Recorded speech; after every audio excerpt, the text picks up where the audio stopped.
वहीं मुख्यमंत्री नायब सैनी ने कांग्रेस पर भी जमकर निशाना साधा और कहा कि कांग्रेस भ्रष्टाचार की जन्नी है। वो लोगों के बीच झूठ बोलकर भ्रम की स्थिति फैलाकर जनता को गुमराह करने का काम करते हैं। कांग्रेस भ्रष्टाचार में फंसी दलदल है जिसका जनता विश्वास नहीं करती।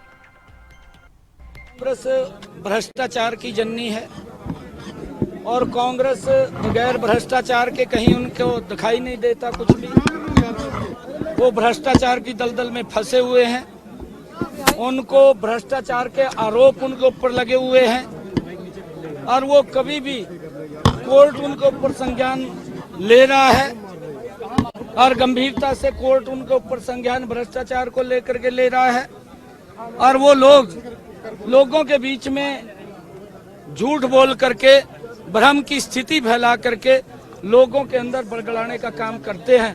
कांग्रेस अब भ्रष्टाचार में फंसी हुई एक दलदल है और लोग उसके ऊपर अब विश्वास नहीं करते। जितने रोड ये कांग्रेस के नेताओं को देखने चाहिए, नहीं तो करनाल से कांग्रेस के समय में दिल्ली जाना बड़ा मुश्किल हो जाता था।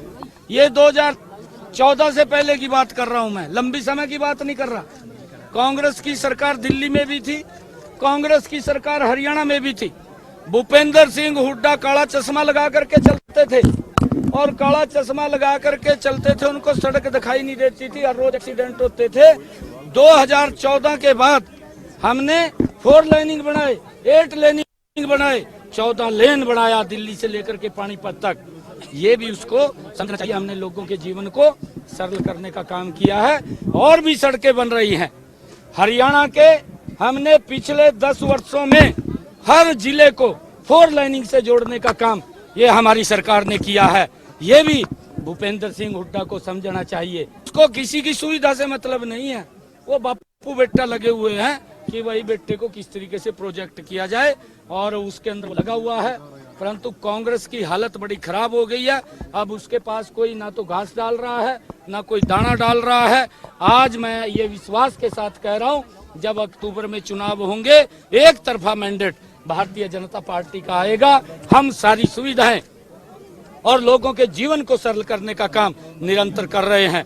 हमने ये भी कहा है कि किसी भी व्यक्ति को किसी की समस्या अगर होती है तो हम उसकी समस्या को सुन करके उसका समाधान करने का काम कर रहे हैं। किसी को भी चिंता नहीं है और हम सभी के जो लोग हैं उनकी सुरक्षा की भी बात कर रहे हैं।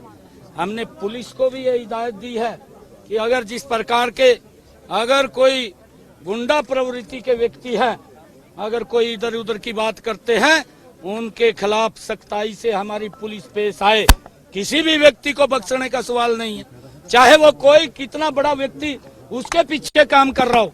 ऐसे लोगों को सबक सिखाने का समय ये आ गया है और किसी व्यक्ति को चिंता करने की जरूरत नहीं है। जो भी व्यक्ति अगर इस प्रकार के कामों के अंदर मिलेगा उसके खिलाफ सख्त कार्रवाई हमारी सरकार करेगी।